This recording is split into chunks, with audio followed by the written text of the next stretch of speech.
Beast Wars Season 3, Episode 2, Deep Metal. This is a pretty awesome episode. We have yet another Transformer coming into play. This time we actually have an aquatic-based Transformer and also a Maximal, which is pretty cool. And the way they introduce this Maximal is actually really awesome because it's totally different than what I was expecting for the series. And there's something I want to show off because I mentioned this a couple of different times, I think, in some of my earlier reviews for the series, that there were things I saw in here that were spoiled, and they really made me mad because they would show pictures of random things, and they have, you know, this little booklet. And so this is the first page of this booklet, and this is all Season 1. This is the new character who just came in Season 3, and I'm like, why in the world did they, like, who was in charge of this where they put this picture from Season 3 on the second page as you're going through, like, oh, Season 1, here's Season 1. And in general, you know, I feel like, and also this one, I think this was a more recent episode that they did. I believe this may have been Season 3 as well. I think this is the next episode, actually, that I have to review. But this clip is from Season 3 as well. So it's like, I don't know what they were thinking.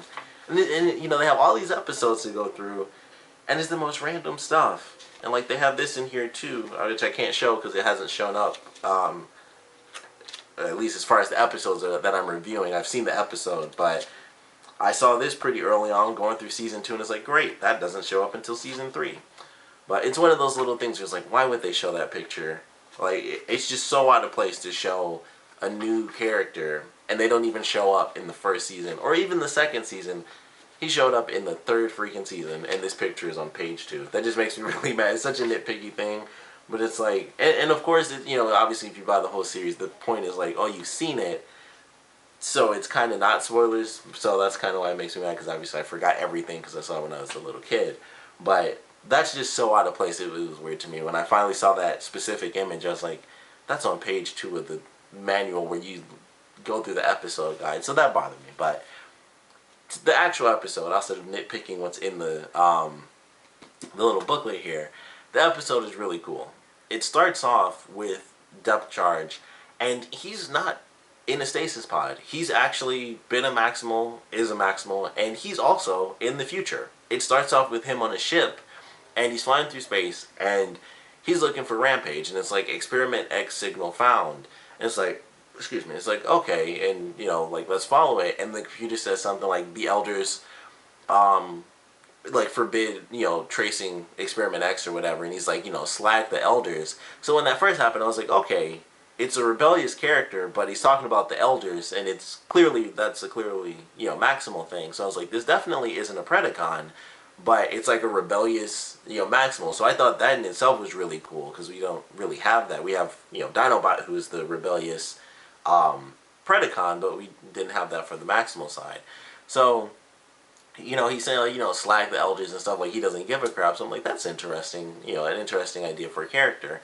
And then he gets sucked into an anomaly, which is a time warp, because he's following Experiment X's, like, spark, basically. He's following its signal, and it was on, you know, the ship that the Maximals had when they, like, went back in time and landed on Earth.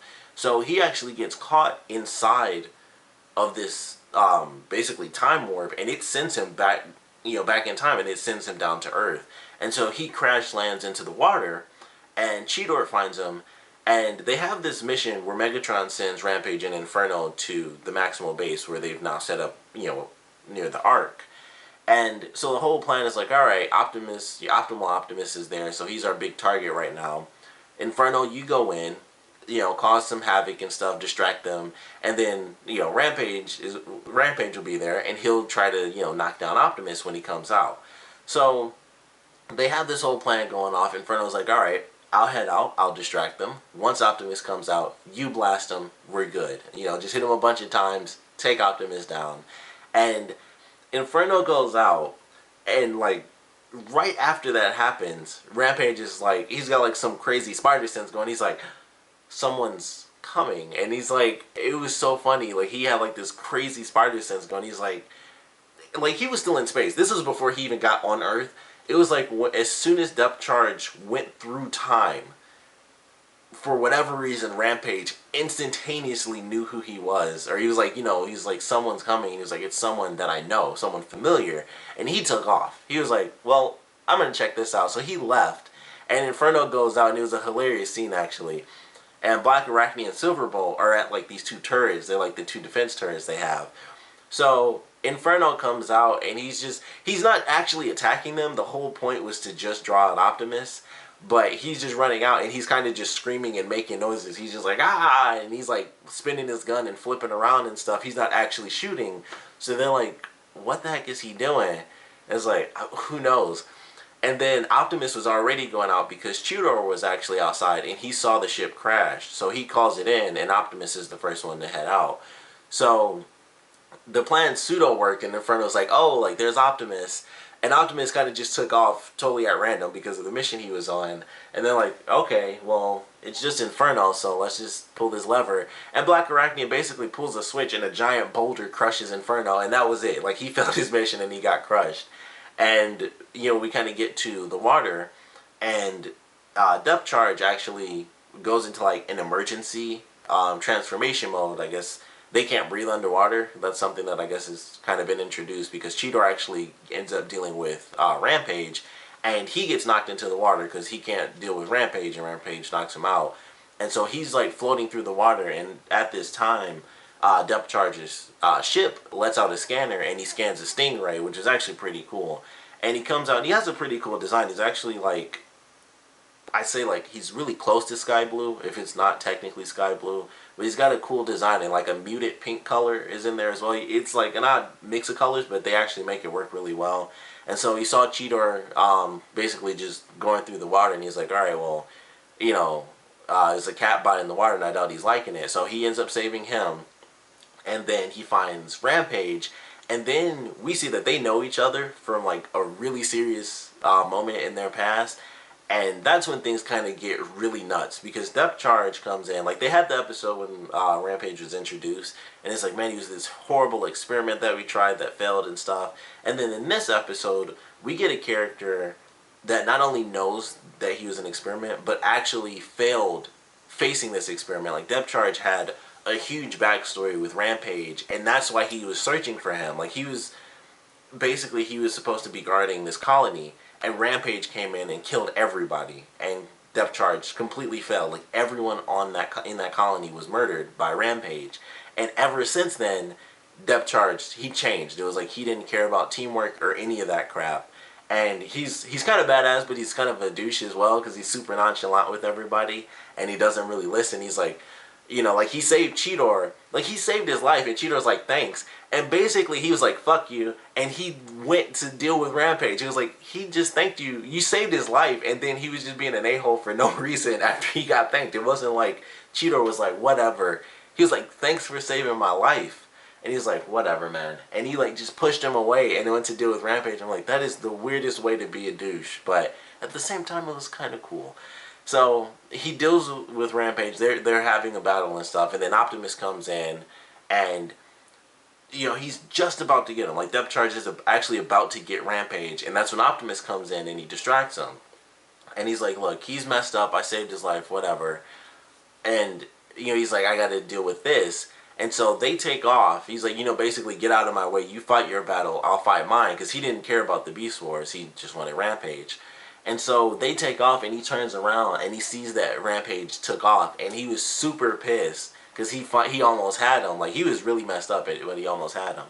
So Rampage takes off, and we don't see Rampage for the rest of the episode, actually. But we see him at the very end of the episode because he destroys Depth Charge's ship. He's like, I'm glad you came back. We can have so much fun now that you're staying. And he destroys his ship that was underwater.